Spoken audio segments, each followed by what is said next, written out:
Em um fundo vermelho, em letras brancas maiúsculas, piscam as inscrições: Domínio Acessível, Cultura e Acessibilidade.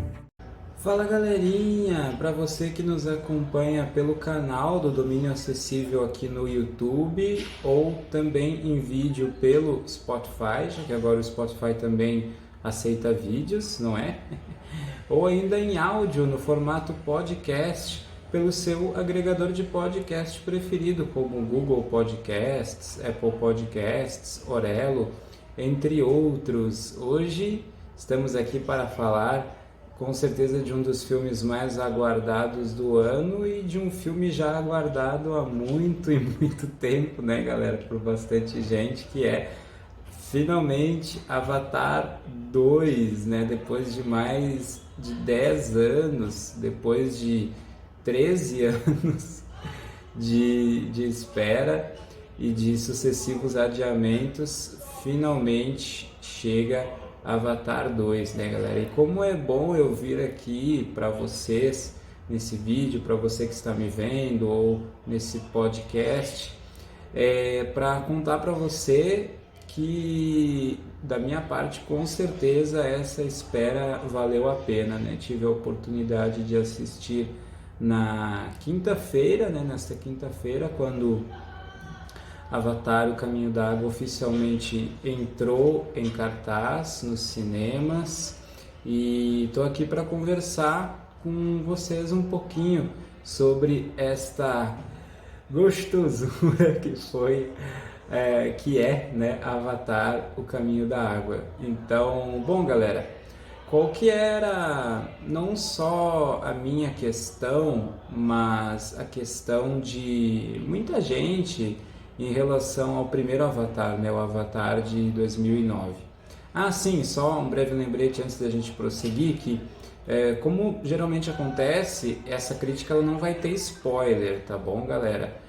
Então, se você ainda não assistiu ao filme, fique tranquilo enquanto é isso. Sempre que for rolar algum conteúdo de spoiler aqui no canal ou, né, no nosso podcast do Domínio Acessível ou mesmo no blog, eu vou estar sempre avisando antes, dando alerta de spoiler, tá bom? Mas então, prosseguindo, qual que era a questão, né, pelo menos para mim, eu sei que para muita gente também, em relação ao filme original de 2009, é que toda aquela imponência visual, né, que o filme apresentava, né, em relação à biodiversidade, às criaturas de Pandora,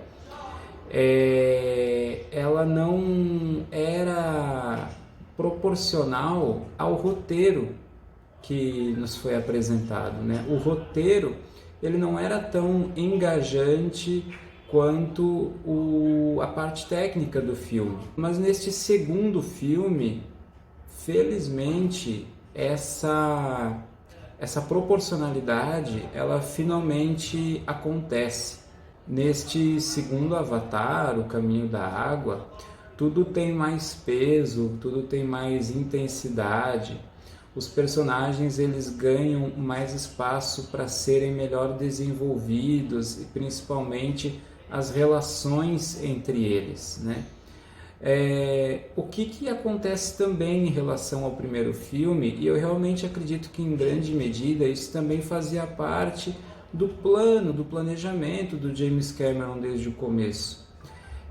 O primeiro filme ele tem um caráter mais introdutório, então ele toma grande tempo de tela, o primeiro filme, para nos introduzir, para nos apresentar ao planeta Pandora, para nos apresentar ao conceito dos avatares, né, de como eles funcionam, e começa a nos inserir na cultura Na'vi propriamente dita, nas crenças, né, em todos os ritos que o povo segue, mas o filme ele tem uma série de tarefas no quesito de nos introduzir a um universo.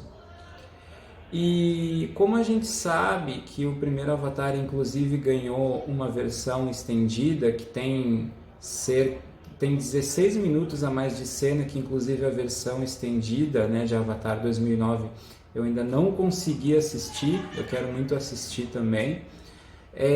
Algumas coisas, inclusive, principalmente no último ato do primeiro filme, me pareceram um tanto quanto apressadas, como se o Cameron, na verdade, ele desejasse de fato ter ganho um pouco mais de tempo de tela, só que muitas vezes o estúdio ele exige que o diretor faça cortes para finalização da versão que vai para o cinema, né? E aí às vezes o diretor opta por posteriormente, na época, no caso, quando foi feito o lançamento em Blu-ray, ele lançou a versão do diretor mesmo, sem os cortes que foram feitos para a versão de cinema. Neste segundo filme, eu também não vou me surpreender caso uma versão estendida não apareça, porque eu realmente senti que, apesar de algumas críticas terem falado que acharam o filme muito longo e tal, eu realmente não achei. Eu achei que para um épico e para o que o segundo filme se propõe, o tempo de tela ele funciona muito bem para o James Cameron apresentar e desenvolver tudo com a eficiência com que ele desenvolve, para tornar inclusive a batalha final, que é bem intensa, galera, nesse segundo filme, bastante engajante. Para quem acompanha animes de luta que tem aquelas batalhas épicas e tal, né, que muitas vezes sente falta disso, por exemplo, num filme, por falta de tempo de tela, porque a duração é menor, esse filme ele consegue justamente isso. Ele não tem pressa para nos proporcionar uma verdadeira imersão em termos de experiência. Só que aqui, como eu falei, isso não se resume só à parte visual. Claro, isso está mais do que presente, está sendo reconhecido já em todo lugar, né, pelos mais diversos críticos, a beleza visual desse filme. Aliás, mais uma vez, para muitos críticos, esse é o filme visualmente mais bonito da indústria cinematográfica desde Avatar, né? Eu não sei se eu chegaria a tanto, mas com certeza é um dos mais, né? Isso a gente pode afirmar com segurança. Só que não é só isso. Como eu falei, na verdade, a premissa do filme ela também é extremamente simples, até mais simples do que a do primeiro filme, né? Porque ela basicamente dá conta só de nos indicar que a história vai prosseguir em certa medida a partir do ponto em que o primeiro filme terminou, né? Que a gente vai acompanhar aí os filhos, né, do Jack Sully, da Neytiri, crescendo com eles e tal, e quando uma ameaça antiga retorna, eles vão ter que se unir para combater, né, essa ameaça e manter o planeta a salvo. Isso a gente basicamente já sabe, já espera, né, para quem acompanhou o primeiro filme, aguardou o final. O máximo que a gente tem aí é a indicação desse salto aí de cerca de 10 anos, né, após o primeiro filme. Na verdade, o filme começa um pouquinho antes, porque a gente vê o nascimento, né, das crianças e tal, e a partir daí, né, a trama dessa segunda parte, desse segundo capítulo, começa a se desenrolar. Só que aqui a gente tem uma imersão maior na cultura Na'vi propriamente dita. Os cientistas que aparecem bastante no primeiro filme, eles quase não aparecem aqui. Aqui a gente começa realmente a ter uma imersão. Após termos sido apresentados a Pandora no primeiro filme, aqui a gente tem não só uma imersão, mas a gente vai conhecer uma outra face do planeta Pandora, porque o primeiro filme ele é focado no povo da floresta, né, que é o povo da Neytiri, e neste segundo filme nós vamos conhecer o povo do mar, que também são navios, mas é como se fosse um clã, né? um outro clã que faz parte da região do litoral de Pandora. E além do corpo, claro, dos navios do litoral ser ligeiramente adaptado, né? A começar pela cor da pele, a gente tem todo um universo ali em relação à vida marinha que vai sendo construída ao longo do filme, a relação deles com os peixes, com as criaturas marinhas de Pandora. E é aí que entra o visual belíssimo do filme, que a gente sabe que grande parte da demora do James Cameron para lançar esse filme foi porque ele esteve captando, filmando essas imagens, né, obtendo imagens reais de locais inclusive muito profundos do oceano, e eu realmente acredito que essa demora ela não ocorreu apenas para que o James Cameron coletasse imagens para este filme, né? Eu acredito que ele coletou imagens para todos os outros aí que também estão por vir. Por isso que demorou tanto, por isso que ele adiou por tanto tempo o lançamento deste segundo filme e, consequentemente, aí, soltar a boiada agora. O cronograma é que a cada 2 anos saia um novo filme, né? Até que os próximos 3 filmes aí a serem lançados sejam completados, sejam executados na íntegra, a finalizar-se em 2028. Então, galera, eu diria que em termos de ritmo, olha, para ser justo, né? Talvez logo que os nossos protagonistas chegam ali ao litoral e começam a conhecer aquela vida marinha, né? A relação do clã com o mar, com as criaturas, a gente tem inicialmente uma leve queda de ritmo, mas logo isso começa a se adensar, porque a gente começa a perceber que toda aquela construção de mundo, ela passa a desempenhar um papel muito importante para os acontecimentos que vão se sucedendo e para que a gente se importe muito com aqueles personagens, com a ameaça que está rondando por ali. A ameaça ela também acaba sendo sentida de uma forma muito mais opressiva do que no primeiro filme. Isso é mais desenvolvido dentro do ambiente marinho do que acontece no primeiro filme, porque, como eu falei lá, existe uma preocupação em apresentar, em introduzir a gente em muitas coisas. Então, dentro da duração que o filme tem, alguns aspectos acabam ficando meio apressados mesmo. Mas aqui, né, como toda aquela apresentação já foi feita, essa preocupação não existe. Então, a gente pode realmente imergir naquele universo e e interagir de forma mais profunda com os personagens e as suas relações. Os adolescentes, eles ganham mais tempo de tela para serem desenvolvidos, construídos. O vilão, ele também, que inclusive, como já foi anunciado previamente, então isso aqui não é spoiler, é o mesmo do primeiro filme, o grande vilão, né, galera, o Coronel Kurtz, mas ele também não é um único, existe um outro que se destaca bastante e que inclusive gera um núcleo ali que lembra bastante histórias no estilo Moby Dick, né, para quem acompanhou clássicos aí do cinema inspirados nesse grande clássico da literatura, vai curtir bastante, eu acho, esse arco da história. Particularmente, esse arco tem, acho que a minha cena predileta, talvez, no filme, e se você for acompanhar, eu acho que você vai sacar que cena é essa quando você for assistir. Depois comente comigo, inclusive aqui nos comentários, o que você achou de Avatar 2, se curtiu mais do que o primeiro filme, se não curtiu, se achou que tem os mesmos problemas. Vai ser muito legal estar conversando com você sobre Avatar, O Caminho da Água. Eu particularmente fiquei muito contente por todos esses aspectos que eu comentei. Eu achei que ele também conseguiu abrir possibilidades muito legais para os demais filmes.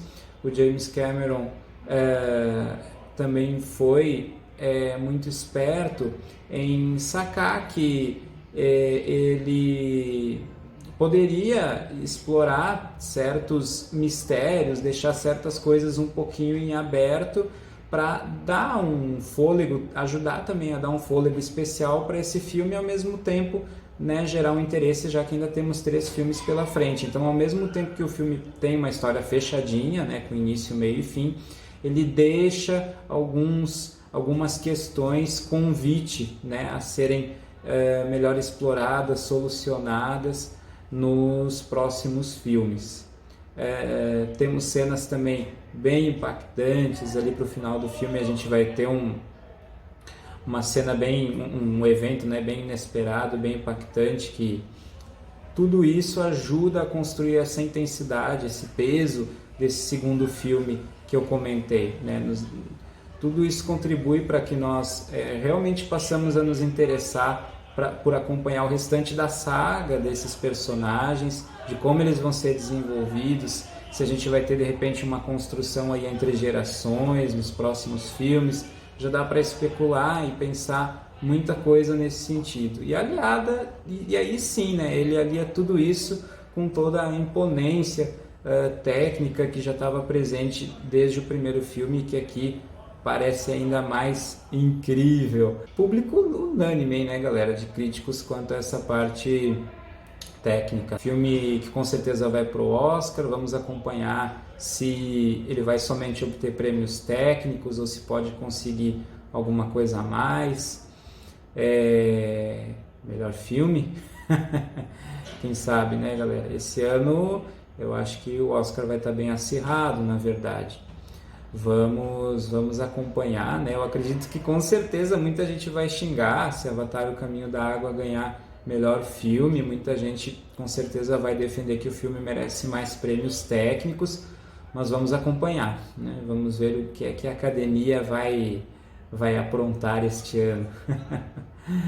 Tá bom, galera? E, claro, por fim, eu não posso deixar de comentar aqui que, sendo eu, para quem não sabe, um jornalista com deficiência visual, eu tive a oportunidade de conferir Avatar: O Caminho da Água com o recurso de audiodescrição, né, que é esse recurso de acessibilidade comunicacional tão importante para as pessoas com deficiência visual, que traduz por meio de uma narrativa em off tudo o que está acontecendo na tela do cinema, né? No cinema, a pessoa com deficiência visual ganha um radinho com fone de ouvido, ela coloca e fica ouvindo ali uma narração, né, de tudo o que está rolando visualmente no filme, e isso não atrapalha a experiência das demais pessoas do cinema, né, já que a pessoa com deficiência visual fica com um fone de ouvido. Então, parabéns à Disney, aos estúdios que continuam, né, as distribuidoras investindo em acessibilidade, que as salas de cinema terminem em breve de equipar todas as suas salas com os recursos de acessibilidade. Isso só vai favorecer, porque a partir do momento que você equipa, né, as salas e investe na divulgação para mostrar para esse público que os filmes estão acessíveis, com certeza isso vai passar a gerar público, cada vez mais público com deficiência visual nas salas de cinema. Então as redes vão sim ter o retorno que elas esperam, mas elas têm que trazer subsídios justamente para esse público ser chamado, senão a gente fica num ciclo sem fim, né? A gente não sai desse ciclo, né? Então, tendo esse investimento, o público terá condições de frequentar as salas de cinema e o retorno virá, né? E até mesmo um produtor de conteúdo com deficiência visual como eu também pode estar, como vocês podem observar, vindo aqui falando para vocês a respeito dos filmes, das séries, assim como qualquer outro produtor de conteúdo. Basta que os materiais contenham acessibilidade. Agora, uma dica só que eu vou deixar para a Disney, porque, para quem não sabe, né, galera, eu, na verdade, também atuo diretamente enquanto profissional na área de audiodescrição como consultor, ou seja, eu sou uma pessoa com deficiência visual capacitada em audiodescrição que ajuda roteiristas, né? Nós trabalhamos para distintas empresas, inclusive da área de dublagem também, né, que também precisam entregar os conteúdos de acessibilidade para as distribuidoras. Enquanto consultor, eu ajudo os roteiristas a finalizar, a validar esse roteiro, né, já que eu faço a ponte entre quem produz os roteiros e o público final, né, a galera que vai receber esse conteúdo, que são as pessoas com deficiência visual. Então, Disney, procure ouvir o feedback não só de um consultor com deficiência visual, mas do público, né, com deficiência visual, porque é para essas pessoas que vocês estão produzindo esse recurso.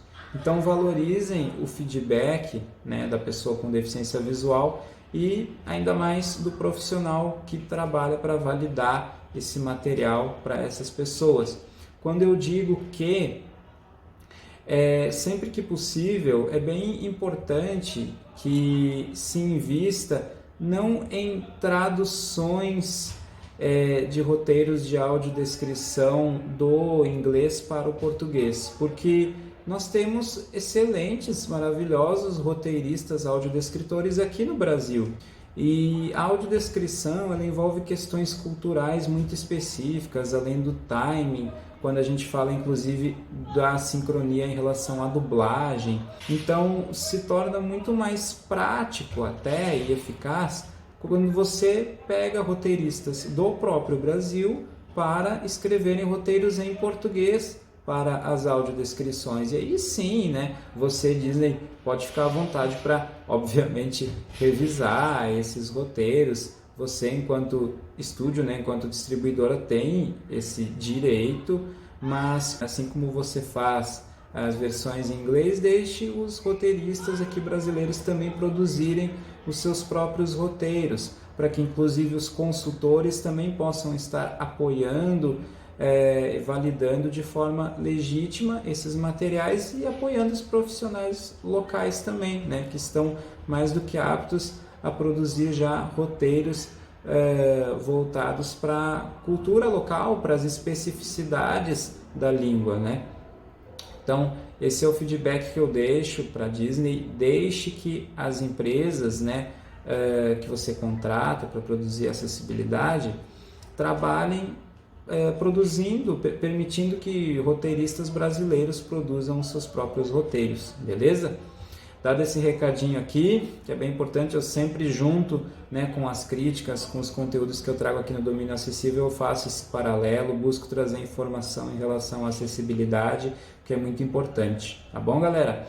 Então, interaja comigo em relação a essa estreia tão aguardada que foi Avatar, O Caminho da Água. Vamos comentar, e quem quiser também fica à vontade para teorizar aí sobre o que vai rolar no próximo filme, no que pode estar por vir aí na sequência da franquia, beleza, galera? Continue acompanhando aqui o Domínio Acessível, tanto o canal no YouTube, quanto o nosso podcast, o blog, redes sociais, que vem muita coisa aí bacana. Ainda temos The Witcher chegando, para a gente ter uma virada bem legal aí para 2023, aí já vai começar a temporada de premiações, né, o Oscar, vem muita coisa bacana por aí para a gente trazer aqui para o Domínio Acessível, tá bom, pessoal? E sempre com a acessibilidade em pauta nesse universo todinho.